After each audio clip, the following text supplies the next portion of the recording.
So this article just came through on my news app, and the title reads, "Will Black Voters Turn Out for Joe Biden?"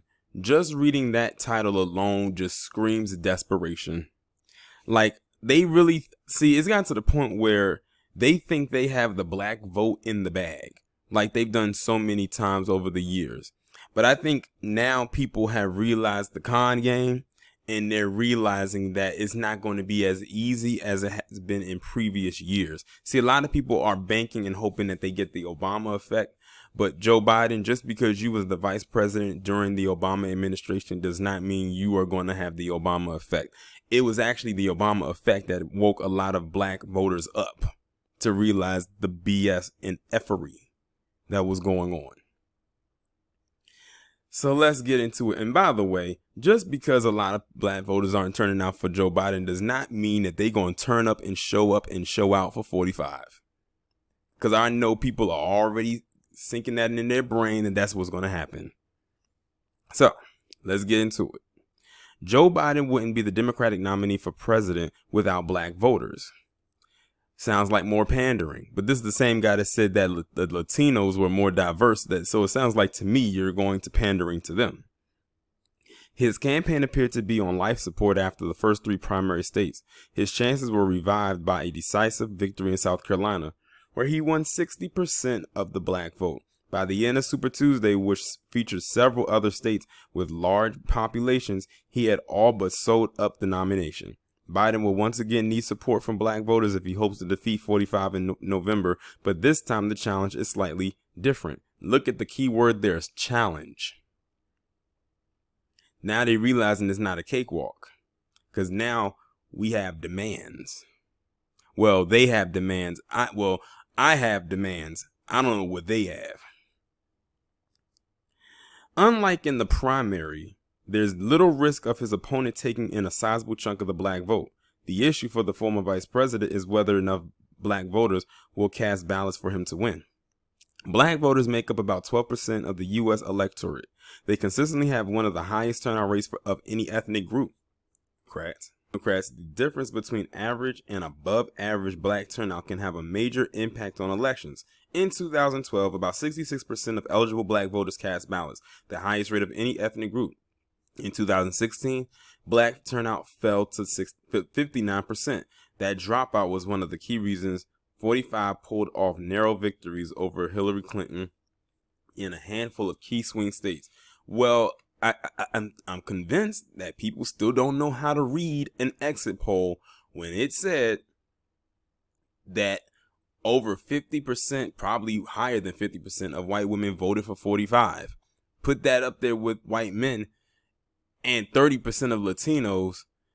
What was the little measly 13% of black men going to do? And the 4% of black women. If you combine that, of course, that's 17%. But when they want to break it down, what was that really going to do? They already had it in the bag.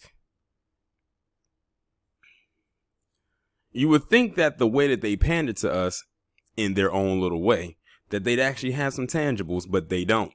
That's why y'all are getting the bottom part of our shoe to kiss. It says, why there's a debate. Members of Biden's camp see reasons for optimism that he may be able to boost black turnout to the levels needed to win the election. Well, when you make comments like if you don't vote for him that you're not black, I don't see how that's, going to give you much of a boost.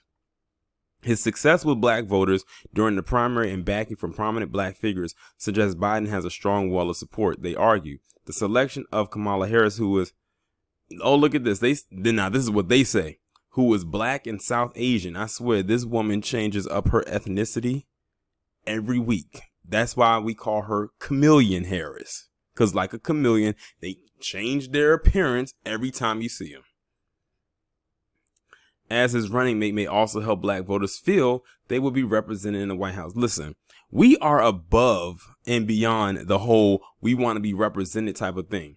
Because representation ain't doing nothing for us. We don't want representation anymore. We want tangibles.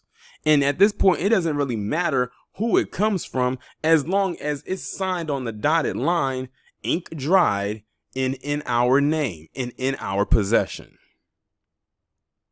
See, they keep thinking that they can dangle this carrot in front of us and we're just going to leap every time it happens. They must not have learned from what happened 4 years ago. They tried it then. Do they really think it's going to work now, especially with Kamala Harris's track record and Joe Biden's? See, they're not listening. That's more of that tone deafness. And that tone deafness comes from both sides. From the conservatives, so-called conservatives, because let's be real here, a lot of them are not practicing conservatism. Many of them are practicing fascism. There's a major difference. And then then you have the liberals. Like, it's no difference. That's why they said they're two sides of the same coin, or two wings connected to the same bird. And that bird is a pigeon. And the pigeon is the dirtiest bird in the world.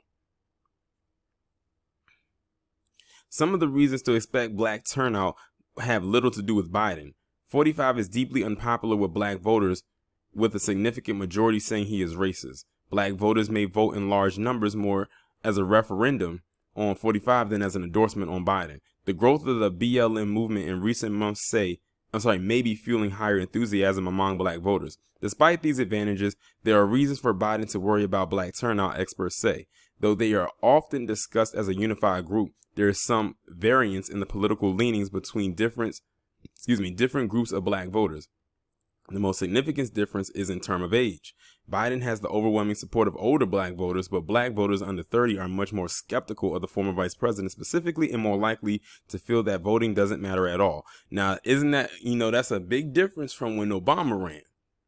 When Obama ran back in 2008 and 2012, he had the young voters. I'll admit, I was one of them because, it was my first time voting.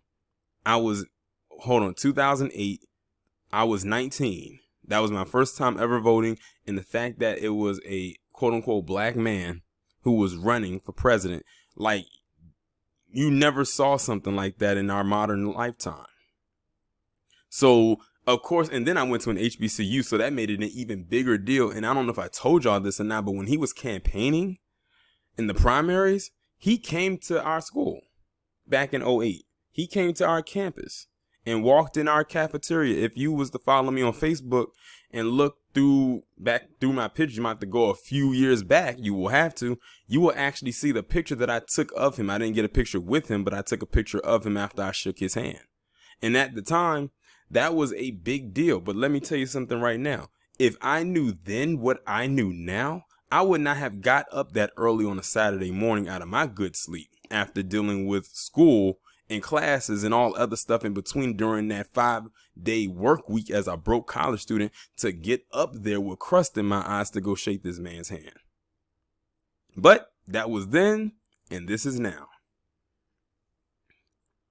Biden may have hurt his chances with black voters with some of his recent gas when discussing race and the election.